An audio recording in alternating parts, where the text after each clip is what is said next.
Well, good morning and welcome to session 7 of Balance Your Market, a webinar series, podcast series for marketing people.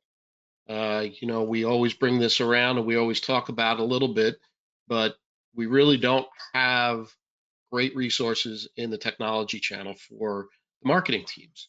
So that's what this is all about. So if you're joining us or you're looking at a recording, uh, you know, each time we have some great guests from industry areas that will provide great insights, great conversation to many different topics. And this topic right here is more of CRM automation and how it can help and increase uh, from your marketing right into your sales and lead tracking and all that. So, uh, Nick and John from HubSpot are joining me this morning. Welcome, guys. How are you?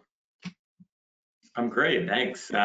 Thanks for the warm welcome. Snowed this morning, the first snow of the year I was telling you to, so I'm a little sad about that, but excited to be on the webinar. Yeah, thanks for having us, Pete.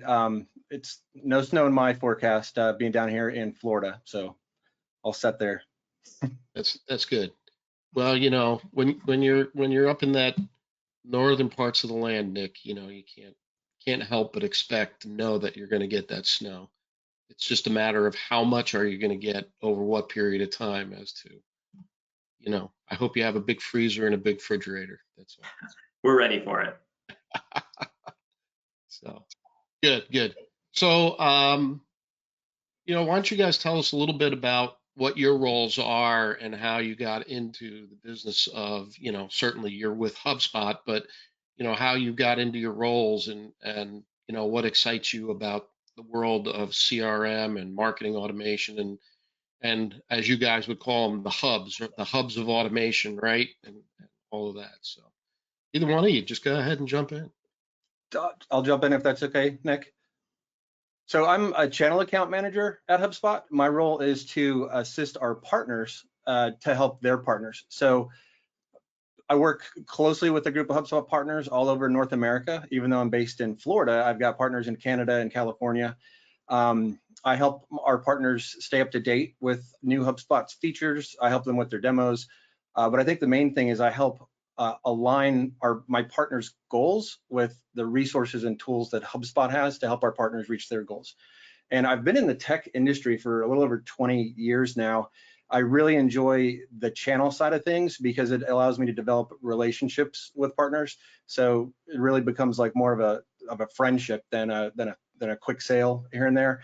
So and the other thing about HubSpot is I love being attached to an innovative company that has so many feature updates and staying on top of the industry and being an innovator out there.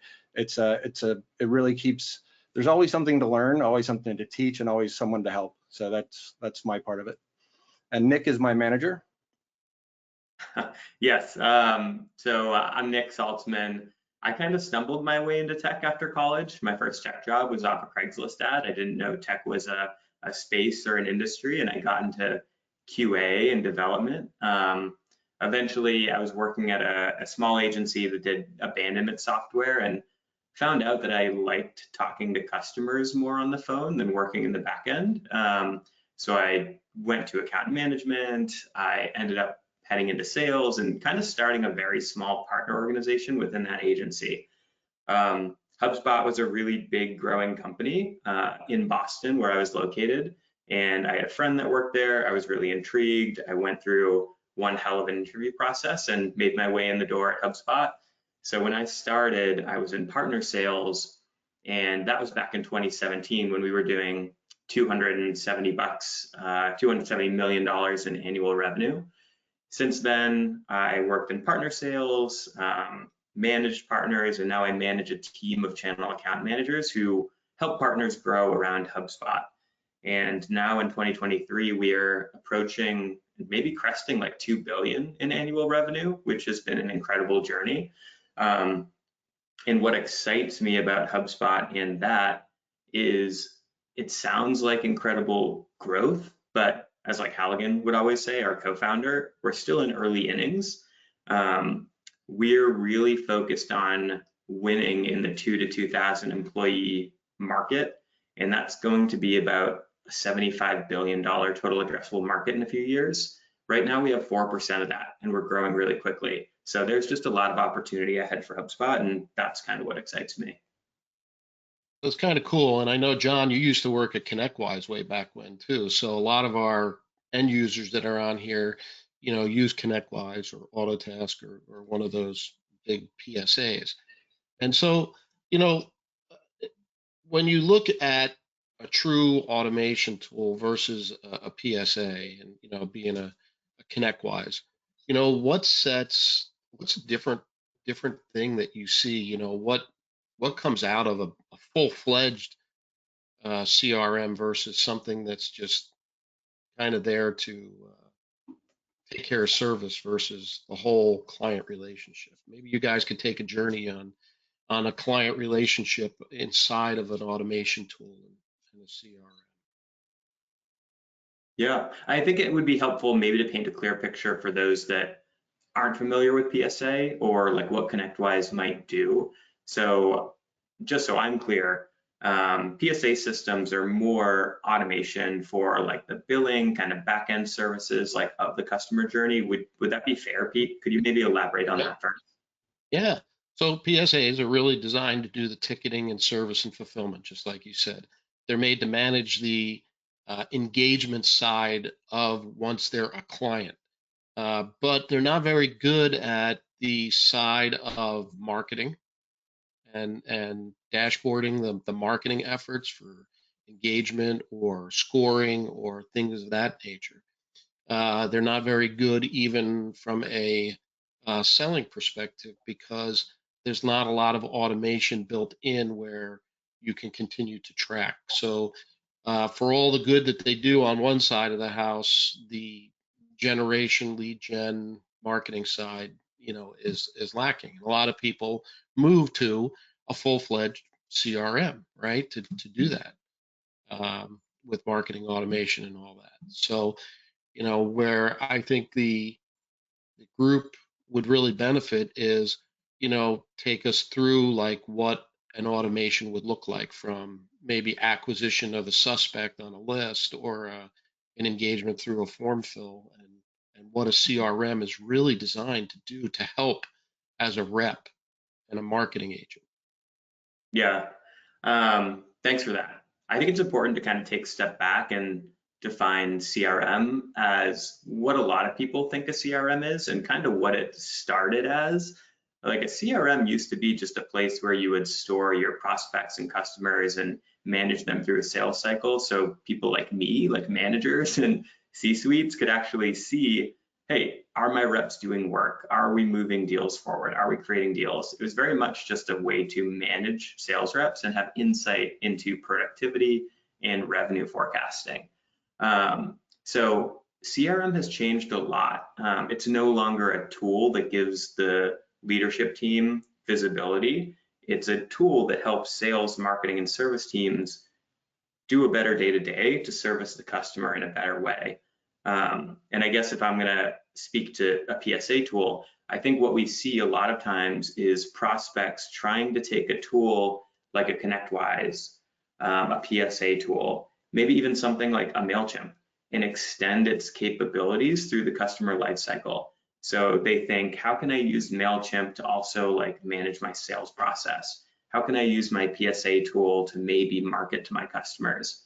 So a lot of people find that they can't really extend their, I would call it like a point solution to the full customer lifecycle, and that's where they start running into problems. And when you think about HubSpot, we started as a marketing automation tool. Like we were not always a CRM. And people started to say, like, how can we use HubSpot to manage our sales process? And you really couldn't when we were just a marketing automation tool. People would run into the same problem. So I think the main difference between a PSA or any like point solution you're trying to extend the functionality of is it only serves one part of the customer lifecycle. So when you think about someone becoming an anonymous visitor and going through your entire customer journey to being a customer and even a promoter of your brand, there's so many touch points. You need to attract that person to your website. You need to enrich their understanding of your service or their own problem with content and social. You have to convert that person. You have to nurture them to a sales conversation. You have to run a really good sales process with that person. You have to turn them into a customer, and then you have to deliver an awesome customer experience once they're a customer. So where HubSpot would differ is, instead of needing multiple different tools to serve multiple different parts of the customer lifecycle, it allows a company to do their marketing, their sales, their service, their account management in one place. That's I mean, that's a great summary. And you know, a lot of the people that would be in our audience really are cobbling tools together, right? They're looking at anonymous web visiting tools. They're looking at email tools that stretch out, and maybe they do some social, but in the end, the marketing people are still using spreadsheets to aggregate their data and try and figure out what that engagement looks like. So, you know, what in a marketing automation solves that problem? I mean, you know, obviously I know that you guys solve that problem very well, but like, what kind of things and metrics should some of these marketing people look to be pulling out of their CRM or their automation tool set? Yeah, it's such a good, like, we use the phrase crafted, not cobbled here at HubSpot, and it's about to be Halloween. So I think it's a really good time to use the anecdote of a Frankenspot. So a lot of companies, and probably a lot of people on this webinar are listening to this, have what we call a Frankenspot. And really it's your marketing funnel built through a bunch of point solutions stitched together. So I might use WordPress for my website. I might hook that up to Hootsuite for my social media. I might hook that up to Drift for my live chat, and MailChimp for my email, and Unbounce for my landing pages. And at the end of the day, you're paying for all these disparate tools that don't really speak to each other, and probably cost similar to what HubSpot would offer. The challenge is, when you're growing and starting a company, that's natural. You need an email tool, you get an email tool. You need a social tool, you get a social tool. You're not really thinking, I need an all-in-one platform to manage my marketing. So most people understand and realize they need to grow out of that Frankenspot, because to your question, they can't really report on and understand the efficacy of their marketing. They have Hootsuite over here telling them how many clicks they're getting on their social posts. Who really cares? They have MailChimp over here telling them how many email opens they're getting. Email opens aren't necessarily paying the bills. So the value to HubSpot isn't really what it can do.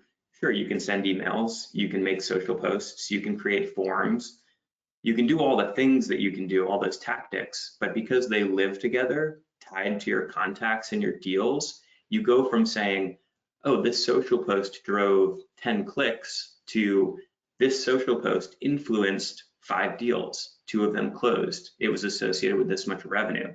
So you go from justifying your marketing based on really top of the funnel vanity metrics to true dollar amounts. And that does 2 things. Justifies your worth as a marketer or a business owner. And it also allows you to understand, where am I getting the most return on my marketing budget? Is it ads? Is it social? Is it my blog? And you can double down or fix the areas you need to. Yeah. So let's talk some different examples of, you know, there's a lot of loose terms in marketing, right? And I'm sure you guys deal with them all day. You know, let's talk about attribution. What do you think about attribution? Where does attribution really start? Yeah, I guess there's probably 5, I think, different models of attribution in HubSpot. I guess, what are you finding with your customers? Do you find that there's a certain attribution they're looking for, they're using, or do you feel like it's misleading? Just curious. So not necessarily my customers. It could be, you know, whatever's out there. I think a lot of people, when they define attribution,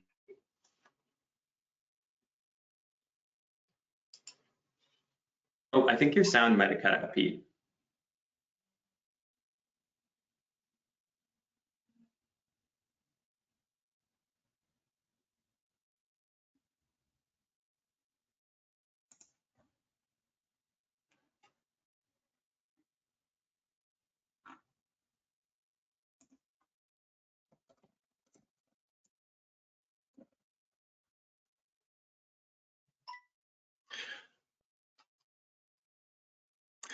I'm still here. Are you able to hear me, Nick?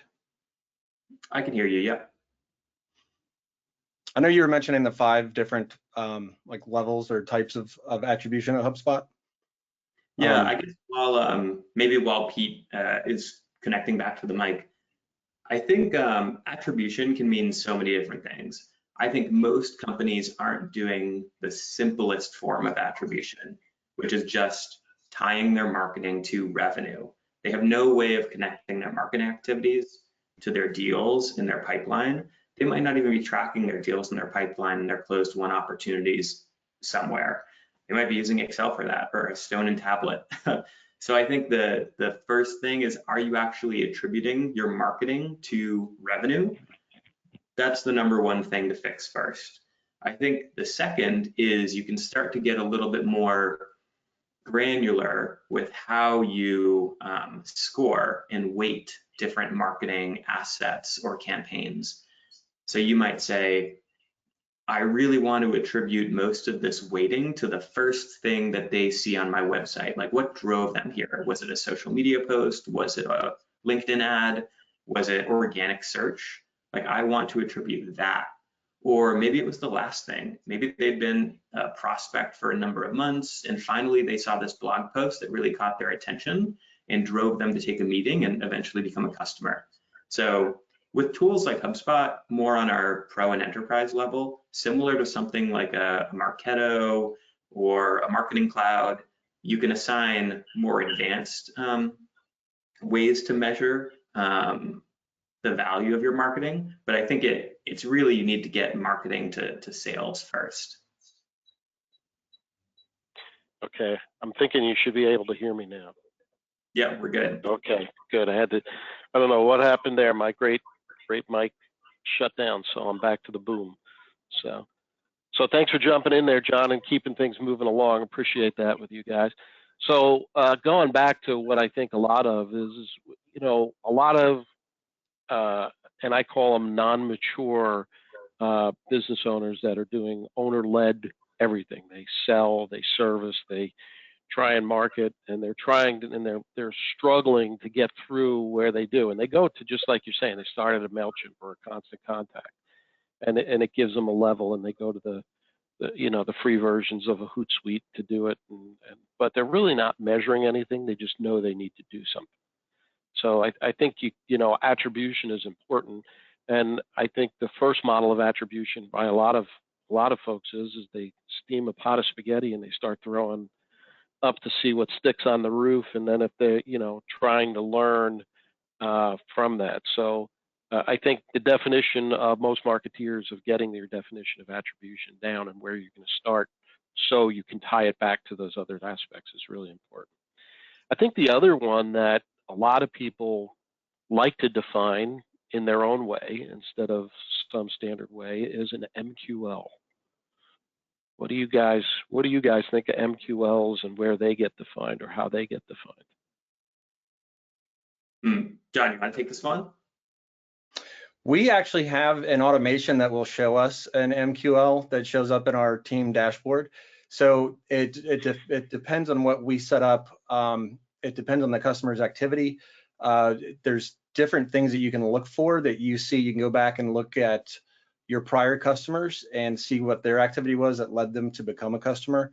So if they started a chat with our chatbot and talked about sales, if they viewed our pricing page X amount of times over X amount of days, different things you can use to trigger an MQL. So anything to add on there, Nick? Yeah, I think an MQL definition is different for every company. I think a lot of marketers and a lot of unsophisticated companies will probably say, oh, it's when someone converts on your website, like they submit a form or they enter a live chat, like once they actually convert. But the reality is, like, not everybody's ready for a sales conversation when they convert. Some even don't know that they're converting. That's because marketers are very clever. So I think the way you define an MQL should be, how can you understand if somebody is ready to have a sales conversation? And that can be a number of ways. So John mentioned Are they looking at multiple pages on the website? Are they downloading content? Are they chatting in? Are there really high intent parts of your website that you think would indicate someone's interested in the sales conversation? Like, for example, you might have your pricing on your website. If someone's looking at your pricing, they're probably towards the bottom of the funnel on maybe being ready to have a discussion. So a lot of tools will allow you to have a list of people once they convert on a form. Then you hand that off to sales. Sales says none of these people wanted to talk, and that's that marketing and sales like rift. But one step further in HubSpot might be, yes, you can convert anyone using our tools into a lead, but you might want to put some lead scoring behind that. So you might have an automation in the background saying, hey, every time they take an action that we think is beneficial, give them a positive like number, a positive weighting. So when they look at the pricing page, 5 points. When they look at a blog post, another 5 points. Let's say they have a Gmail address, maybe that's negative points because they might be not a real person. And what HubSpot can do in the background is start to look for which of these contacts are breaking a certain threshold. So maybe every time someone gets to 20 points, I want to flag that as a QL to my sales team and automatically send them a task to follow up. So that's just an example of going beyond the like lead form MQL to maybe a little bit more sophisticated, but every company is different because every purchase is different. Some are more considered than others. And that's a great point. And you hit my next button a little bit there, lead scoring. You know, I hear everybody, you know, I work with a couple of different groups, and you know, some like to say that their lead scoring is just based off of opening clicks in an email. And I'm like, no, it's so much more, right? Because you have all these different components of the omni-channel type marketing rollout, right? So it could be a social engagement. It could be a click on a form on a social engagement, you know, that leads you to a more high value page that would be scored on the website. You know, a lot of people forget the one really interesting thing, I think, is how many people overlook abandoned forms on their websites. You know, what a great place to collect data and start a journey with somebody as to knowing that they were on your website, but maybe they just got some advice to not push the button, that final part, right? I always say the IT people are great at saying, never scan a QR code, never input a form, because you're just going to get spammed to death. But yet, those guys are the first ones that want their customers to click on a QR code and all that. Yeah. I tease them all the time about it. You know, you scare everybody from doing it. You hurt yourself on your own marketing because you're telling them not to do it, right? So all of those things. What are some other things that might go into lead scoring? Yeah, great question. I think another one that's literally on the same theme is personalization. Every company probably sells multiple different things or to multiple different personas. Like Pete, if you look at your website, right? Like website services, digital marketing services, PSA integrations, those are very different service offerings and likely very different personas. So in the same way that we can maybe flag a lead to someone for outreach, we can start to bucket and personalize their experience. In 2023, like buyers expect a really great marketing and sales experience. Like that generates a lot of trust with your brand headed into a sales process. So they don't want to be marketed and sold to as if they were generic prospect number one. So for example, let's say someone were on your website looking at a lot of content around website services. They're not looking at PSA integrations, they're not looking at digital services, but they're really interested in website design. HubSpot knows that. We know what pages they're looking at, what forms they're converting on. So what we can start to do is bucket them as a certain persona. And that allows you to market and sell to them as a certain persona. So maybe you want specific emails to go out, or you want to use a specific sales campaign for website design and delivery versus PSA integration. So HubSpot allows you to do that as a marketer or a seller. Beyond that, website customization. A lot of people in the enterprise use tools like Adobe Experience Cloud to customize their website to the visitor. Imagine if HubSpot was running in the background and knew all of the contacts in your CRM that were looking at a specific set of services. Imagine if the next time one of those people went to your website, the calls to actions on your website were related to that service, or they were directed to a blog post specifically about website design and development. So I would say the second layer to that is personalizing the web experience to the person, depending on how they've interacted with your brand and your team. That's how you deliver a really awesome customer experience and get more sales at bats. Great point. Great point. And, personalization is just a whole nother topic on its own. People think it's the email that where you're saying in the subject line or in the entry of the email, hey Nick, or hello Nick, or hello John, and that's far from personalization. So I think you just touched on a topic that really goes from personalization to hyper personalization, right? Like Adobe Experience is a hyper personalization tool that really takes you down into the grassroots of that. Another big thing that you brought up there was personas and buying personas. And a lot of times what we see in our base is people know who they sell to. They know where they're good, but they don't know how to develop and go upstream. Like, they'll say, oh, I have a geography of 50 miles from my office. I service 5 to 25, but they get to the point where they're saying, we really should push up to the 75 market, and maybe we should do our low threshold at 20 to 75. And so how can that, a marketing platform or an automation platform help them drive some of that growth upstream, not just staying where they are, trying to muscle and feel their way through of how do I attract different clients? Yeah, that's a great question. I work with hundreds of marketing agencies like every month that are trying to do the same thing. How do we go up market? How do we sell larger service retainers? How do we win bigger deals? I think outside of the software, the first thing you have to ask yourself as a business owner is, do you actually want to do this? Because I think the number one thing holding people back is they're a lifestyle business and they're complacent on referrals and word of mouth, and they're not ready or willing to do the type of marketing and sales that it takes to go up market. If you're working and serving, let's say, a small business niche, you're going to continue getting referrals and word of mouth of the same types of clients, and that work isn't going to resonate up market.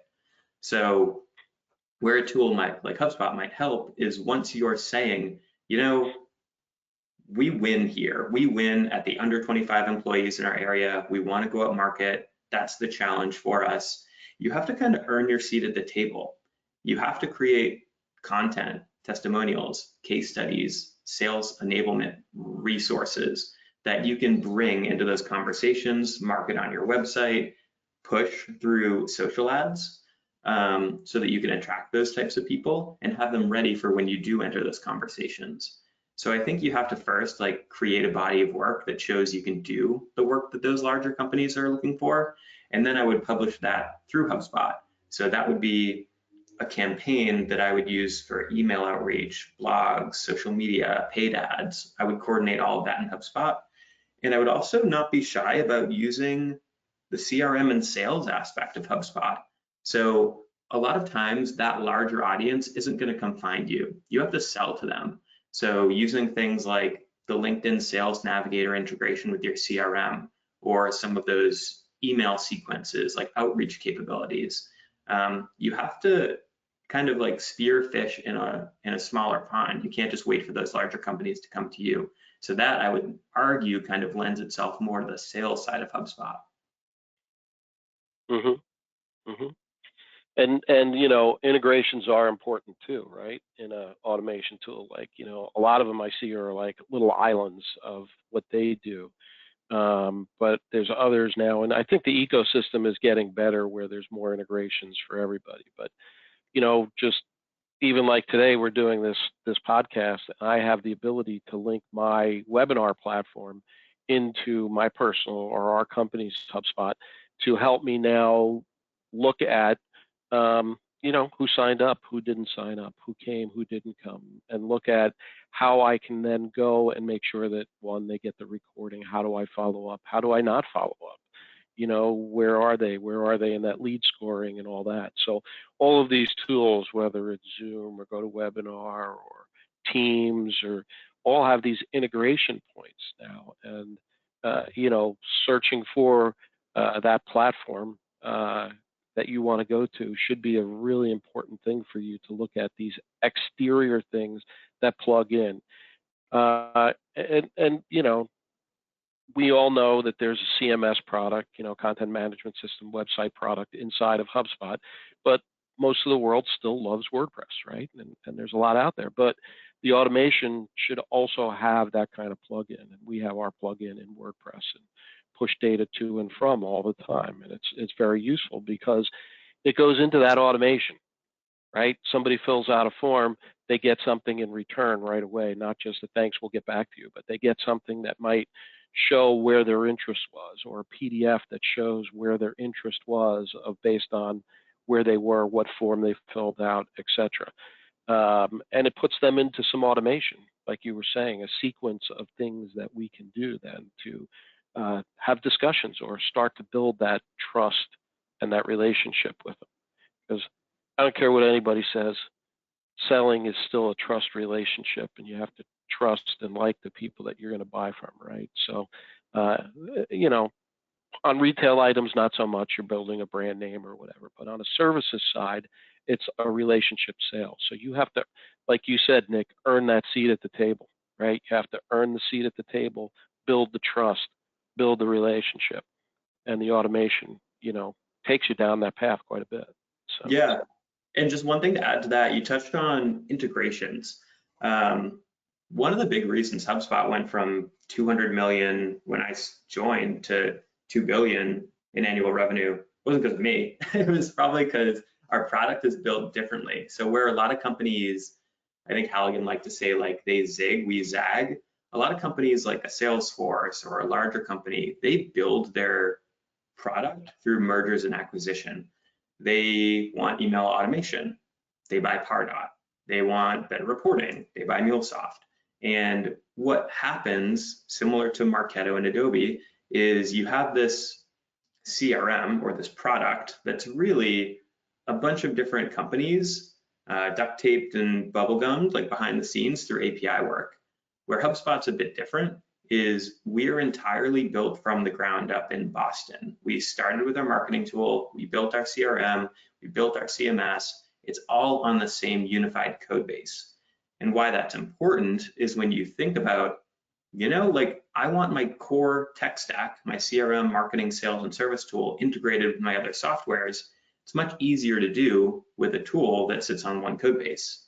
So HubSpot, we're never going to build everything. We're going to build a lot of important things that are important to the front and the back office. But every company is always going to have their proprietary tools. There's always going to be companies like LinkedIn. Like we're never going to do that.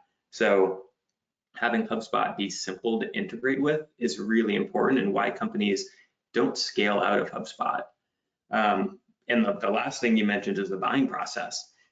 Like the buying process for B2B is so terrible. Like you have your CRM, you have a quote to cash tool, you have your invoice tool, QuickBooks, like you have 4 different softwares just to get someone from sales conversation to customer. And HubSpot's transforming that as well. Like you're going to see HubSpot e-commerce or HubSpot commerce really launch in the next year and a half.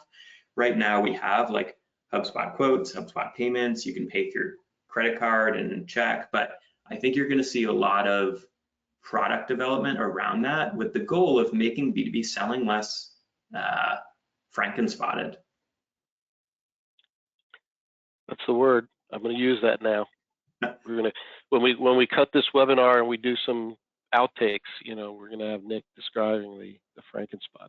So, hey, it's Halloween tomorrow. I got to get it in while I can. Yeah. So I want to take a step back a little bit. We talked a little bit about automation, and there's a lot of things that go into automation and emails other than content. And I think one of the most misrepresented tools or how to use it is A/B testing. What do you guys think about A/B testing and you know how people use it? They think it's a subject line to do something. There's just so much more that it can do. Yeah. Go ahead, John. Well, I was going to say A/B testing is a way to take two different things and send them out there to an audience, to a percentage of the target audience, to see which one wins. And after that, so for example, an email campaign, or we have it for landing pages. You can have folks that maybe come back to your website. Maybe they don't go see that original page that they saw. They go to another page based on the content they saw. You can take, like, of the next 100 people, 20% will go to this landing page, and another 20% will go to this landing page. And then based on what you define as success, how much time they were on there, what if they clicked through, if they filled out a form, that page, that email is going to be the winner, and that's going to go to the remainder 60% to see what happens there. And then we even have that with sequences now. You can enroll list into a sequence, into two different sequences, and based on the results of those early ones, it'll flip over to the sequence that produced the most results. And again, it's based on your criteria. That would be the winner. Anything to add there, Nick? Yeah, I think that was a great overview. I think whenever anyone hears automation, they automatically think email. Like, everyone thinks automation, they think email. Your question was even like, how do we A/B test an open rate or subject line, I think it was. I think the biggest differentiator to HubSpot and to like start thinking differently is automation doesn't just apply to email. It's not just a drip campaign of emails that go out and out and out and out.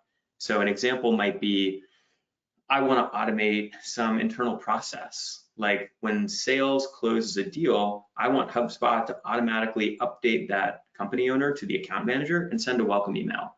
Or, hey, when someone books time with a sales rep, I want to create a deal in their pipeline for them. So we can automate so many things outside of email. But your question, A/B testing, certainly, like, A/B testing is super important. We can say which subject line drives the most opens, which call to action in an email or a landing page books the most meetings with a sales rep. But we can also do things like, hey, what if we create an automation that sends some meetings to this rep and some meetings to this rep? And let's A/B test, like, which rep is actually better at creating deals. Or we have these email outreach sequences that our BDRs or our salespeople send. Let's A/B test which are the best performing. So really important to do to optimize the money you're spending on HubSpot or your own marketing. And the last thing is probably a little bit in the weeds, but you can also do multivariate testing in HubSpot, which is where you kind of go beyond A/B and you have like up to 5 variations of something, which just lets you test a lot more quickly. So that's where I was hoping you would go a little bit here is, I don't want to say a workflow scenario, but a sequence, right? Talk a little bit about what sequences into marketing automation, because a lot of times people will do just an A/B test. It's we're going to go 60 or 50-50 and just see which one performs better. But what we really love to do is do something that, depending on the path that they take in the automation, is what happens next, or where they go, or what drip they go to. So maybe you can define that a little bit more, of the sequences that could follow in an A/B test to prove more deals or opportunity, right? Yeah, I think the most important thing to realize is, like, why are we marketing? It's to create deals, it's to create revenue. We're not marketing just to market. We're trying to capture the attention of someone who could buy something else from us, buy something from us, or buy more from us. So you might have a newsletter that's going out. Like, maybe it's a monthly newsletter. It touts like new things you've been working on, new updates, new customers you've won, like company updates, like hires. And you might have an audience of customers that follow that newsletter. Let's say maybe you just rolled out a brand new service offering or a new product. You're probably trying to think of ways that you can go to your current customer base and sell that additional service or product to. So what if in that newsletter there was a section that talked about that service? And in a workflow, you could say, hey, all those newsletter recipients, which of them actually clicked and read more about that service on the website? If they did, let's create a branch in that workflow to say, if they didn't, just keep the newsletter running. We'll follow up with them. Their account manager will bring it up. If they did click on that, maybe I want to have HubSpot automatically send a sequence from a sales rep, or maybe the founder or their account manager. And what a sequence is, it's a little bit different than an email. A marketing email is an email sent to a one-to-many list. A sequence is a drip of emails that comes from one person. So it's a sales email. So that email might be from me, and it says, hey, Pete, I noticed you were reading our newsletter and you checked out our new service offering. Is that something you're interested in evaluating this year? Here's a link to my calendar if you want to chat more about it. And that's like a pretty concrete way of taking a newsletter email and turning it into a way to create deals. Mm-hmm. Yep. So, and a lot of times I hear people say, oh, that's personalization, right? It's not personalization. It's a sequence of the user is in control of what they click on, and based on what they click on is what happens next, right? In that sequence, right? So. Yeah, and the sequence, and John, I think you had something, so hop in after me here, but a sequence doesn't just have to be a drip of emails from a salesperson. We call it like rep orchestration. So a sequence could be an email, and then 2 days later, it's a task reminder for that person to call and follow up. A day later, it's a task reminder to connect on LinkedIn, and then another email. So all of this is happening automatically in the background, but it's orchestrating that rep, that salesperson, or that founder's like outreach efforts for them. Yep. So John, what did you wanted to kick something in there? Well, I was going to mention just the differences between like a workflow in marketing compared to a sequence, just real top level. A workflow, once someone engages or does something you want them to do, you can have a multi-branched, workflow based on the actions of the prospect to either have them send a different email, or like Nick said, assign to a rep, or have an automated email go out. The sequences that I use are more like they automate tasks that we do, like an email with like Nick said, following up with a call in 2 days. On our prospecting page within HubSpot, I've got a bunch of calls to make today because I sent out a sequence late last week. So it just reminds me to follow up on that, to move that person either forward or keep them where they're at, depending on what you want to do with them. Right. Absolutely. So, we've got about 15 minutes left, and I know you guys just did your big conference a couple weeks back, and there was some looks at some things that have come out. So one of the big things that we're seeing creep out here is SMS. So does that make you guys smile with that new product? And what does that mean? What does that mean to marketeers and how they connect with their clients or prospects now? But Yeah. For me, as a channel account manager, it's a big deal. I've lost deals because of the inability to send out SMS texting. And now that we have that, we're able to reach, the audiences out there nowadays, they're getting younger, they want things faster.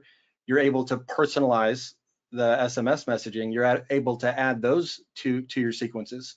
And we're seeing customers use that to drive meetings, to deliver updates on events, and also to update them on real-time ads or real-time time-sensitive different types of promotions. So that's where we're seeing it. I had one customer that was a mental health facility, and they mainly dealt with teens, and they're always on their phones, and they wanted to make sure they were able to reach them, very quickly on the SMS. That was one example.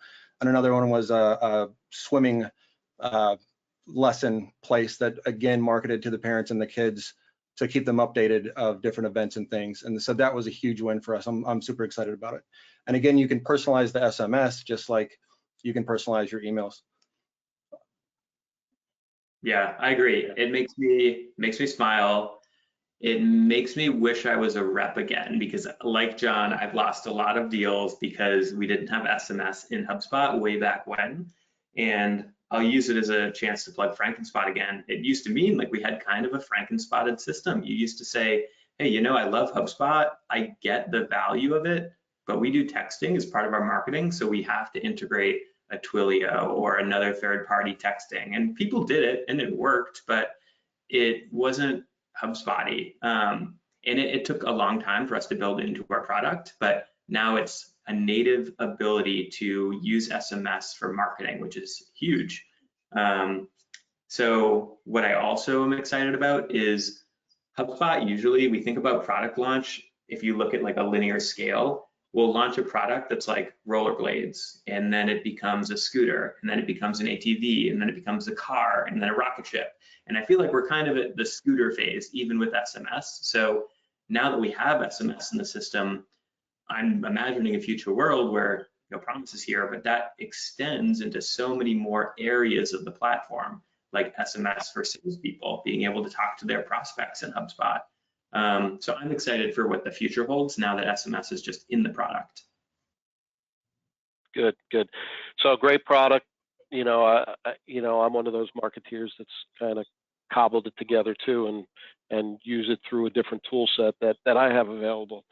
And it's quite honestly, it's a pain in the neck to go between all these tools. I mean, that's the whole thing about a full-fledged product, right? Now, this is probably a topic that could go on, and you guys have been put this into beta for a little while, but the big behemoth, the big name, the big buzzword is AI. So what is AI doing for you guys, and what's that going to do for more than just saying chat GPT so you can write some content? What does that AI really mean in a marketing and sales engine? Yeah, there's so much. I'm going to try to be as short as possible, which is hard, and then I'll get to you, John. But I think if I were to try to be as succinct as possible, and like I don't want to use any buzzwords, like with AI and HubSpot, you can do all the things that you can do anywhere else. You can create images, you can create content, you can create text. So the same way you could say, draft me up a paragraph of why an IT company should think about using a dynamically personalized website. Sure, you can do that. You can do that in ChatGPT and copy paste it in, but now you can just do it in HubSpot with like a slash command. Where I think AI is more important is with AI, you can use all the publicly available information that's just kind of on the internet up to a certain year, right? When you bring it into the CRM and you have AI powering your CRM, you're using that first-party data that only exists for your company. So imagine being able to apply AI, not through like a third-party ChatGPT tool, but to your actual data, your prospects, your customers, like your deals. That's where you're going to have significant impact. And companies like HubSpot already have tens of different ways to run AI in HubSpot already natively built in. So I'm excited for it. There's a lot there, but that's my as short as possible answer. It's a big subject, and we're seeing it, widely used. John, you have some comments on it, or? Yeah, I was really excited about this. I sent out videos to all of my partners when it first came out, given a quick demo, explaining it and showing where it's available. And that was in the private beta. Now it's available. Now it's included with HubSpot. So I know other CRMs charge an extra fee to add AI. Like Nick said, you can cut and paste it, but it's native. So one big thing also I like to explain is it's not meant to replace people, but it speeds things up so much faster. If you're maybe you're not big on blog posts, you can create an outline in literally seconds, and then you can pick and choose, create your draft, and then you're able to highlight the sentences, expand on those, and literally create blog posts in minutes compared to hours before. Same thing with the email integration.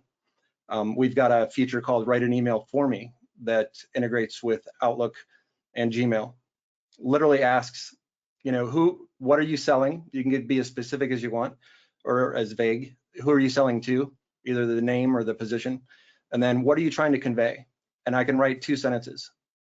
I gave this customer a demo last week of HubSpot Marketing Pro. I would like them to call me back. They specialize in this. Hit enter, again, seconds. It gives me a draft email that I can change, or I can input, and then I can, type in, make it as personal as I want to.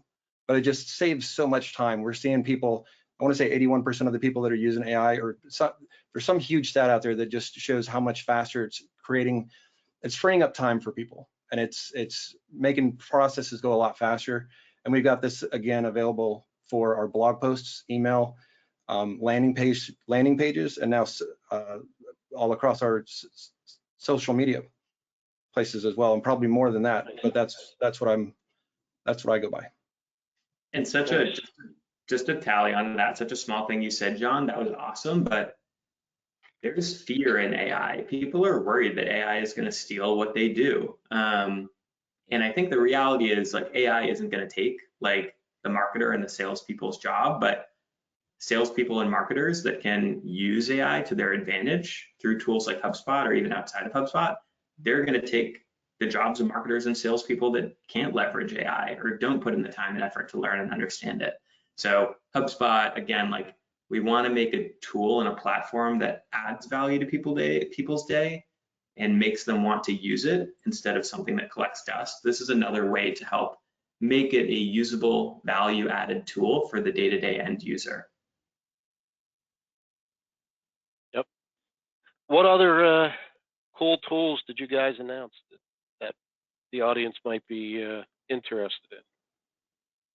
I think best way to answer this question is to go to HubSpot.com/new, because every inbound, the last slide of our product like announcement presentation, if you've ever seen Star Wars, at the beginning when it like runs and gives like the whole story, it's literally that of like product updates. So it's a long running update, and every morning when I log into my laptop, I open it and there is at least 6 emails from the product team saying live, beta, alpha.